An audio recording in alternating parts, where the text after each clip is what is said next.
Why did both Intel and AMD switch from VGA pins being on the CPU itself to LGA where pins are on the motherboard socket? Well, there are two reasons for that. Reason number one is that CPU manufacturers are no longer dealing with the bent pins problem. Instead, it's a liability for the motherboard company, or more accurately, you, as bent pins are not covered under the warranty of your motherboard. Some of you might be saying that CPU bent pins were also not covered under the warranty of your CPU, and you would be correct. But if you have ever looked at a LGA motherboard, like a AM5 motherboard, you know bending those pins back is a task for a surgeon at best.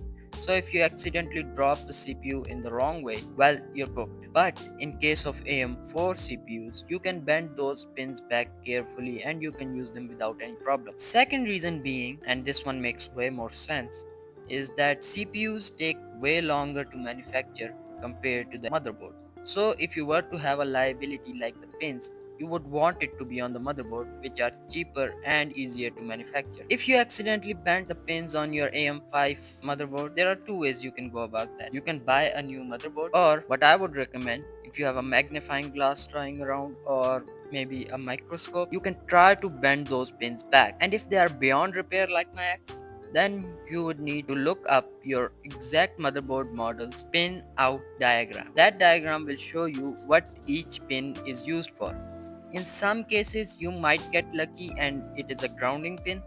In that case, you can just bend it enough so it does not touch any other pins and cause a short circuit. But even if it's not a grounding pin, in some cases you can still use the motherboard just fine. Only one or two slots won't be working. It could be a memory lane or a PCIe slot that you would have to diagnose yourself, or the pinout diagram will tell you that, and you can use the other slots. Hope it helps. Chipset out.